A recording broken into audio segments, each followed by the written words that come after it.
The Eagles going to Tampa Bay. They're calling for some rain and some wind in Tampa. That favors the team that has figured out the formula for grinding it out with the running game and keeping the opposing offense on the sideline. Is it that simple? Or maybe is it that narrow? Is that the only chance the Eagles have? Run the ball effectively against the Buccaneers defense is getting back a bunch of injured guys who had made it harder for them to stop the run without these guys present. Run the ball, shorten the game, keep Tom on the sidelines drinking Gatorade or whatever approved beverage he will put into his non-Subway eating body. Is that what you have to do if you're the Eagles to have any chance in this one? I think so. Their offense has to be part of their defense, in my opinion, for this game. Like to what you're saying, I think you're right on the right track there. And we'll get onto that side of the ball with the Eagles defense versus Tampa's offense in a minute. But yeah, I think first off, watching that game back from week 6, it's not an apples to apples football game this time around. That was still the old Eagles team that was still trying to run like the Phillip Rivers, Indianapolis Colts, or Chargers offense. They were still trying to make Jalen Hurts a drop-back passer, surgical, do all that type of stuff. And it's not long after this where they finally realized, like, wait, that's not what this guy is. He's a great athlete. He's a gamer. He can push the ball down the field. We can throw one-on-one shots. He throws a pretty deep ball, post routes, go routes. But he's not going to be Mr. 75% over the middle 6 and 8 yard completions. No, that's not what he is. They changed not after this for the better, of course. And we've talked a lot down the stretch at how it's them, the 49ers. I mean, they're the best running teams in football. They're phenomenal that way. So that's where it's going to be a little different this time for the Bucs, in that they're defending a different offense now. I mean, the Eagles, their attitude in which they play on that side of the ball, Jalen Hurts' running ability off of that, Mike, I think that is certainly a big part of the game.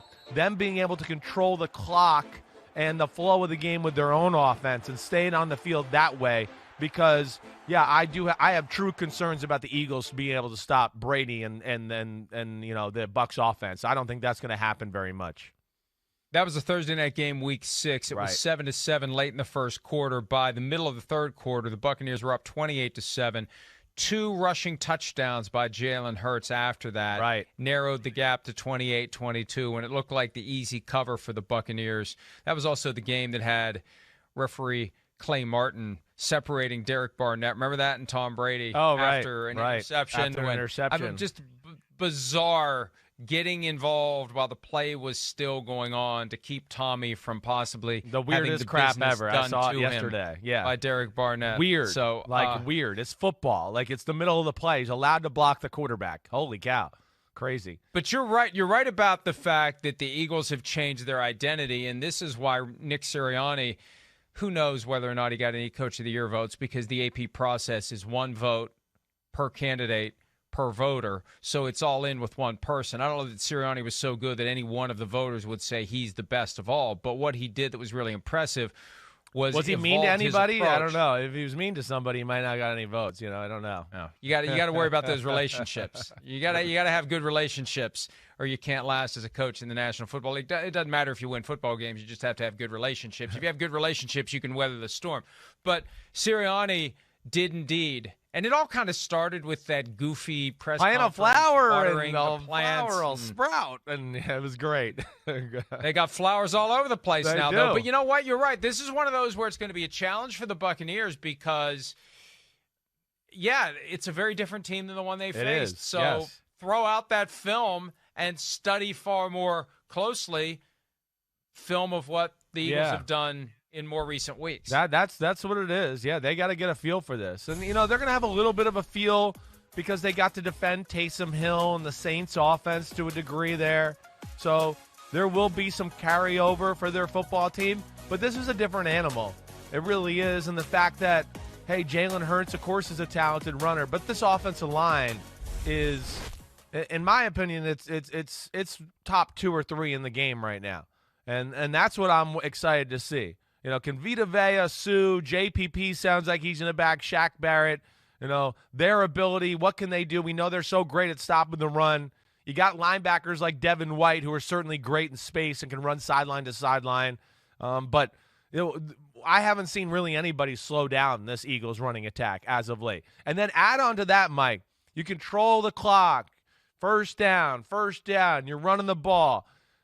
Now where it could play into their hands as well, and this is where the Eagles this is their formula, and this is where they're dangerous. You go, oh man, we got to do something to stop the run. They're just pounding us into oblivion here, and now it becomes man-to-man outside, and they got guys on the outside that are going to be able to win. Hey, Devontae Smith he's got superstar qualities. Him one-on-one. Quez Watkins, another guy, can run by you and go up and catch 50-50 balls. Rieger can run by you. Not big, not going to catch 50-50 balls, but that was part of the first matchup too. Two of those scoring drives you talked about just a few minutes ago, they were set up by big pass interference calls where, they caught the Bucs in a situation where their corners were on an island and he threw it up and they interfered. So those are certainly ways where they're going to pose problems for this Buccaneers defense. But we haven't seen the Bucs with a healthy defense really ever be run on to a degree where you go, whoa, this is concerning, or whoa, they're going to lose the game because they're being dominated that way. I've never really seen that. The Colts did about as good as I've seen, it wasn't the Colts. It was somebody else late in the year I'm blanking on. But that's going to be something to watch out. Maybe I'm thinking of Josh Allen and his running ability and what he did, which is another thing, of course, that could carry over to this game with Jalen Hurts. Hi, I'm Mike Tirico, and thanks for watching. Make sure to hit subscribe for the latest news and highlights from NBC Sports.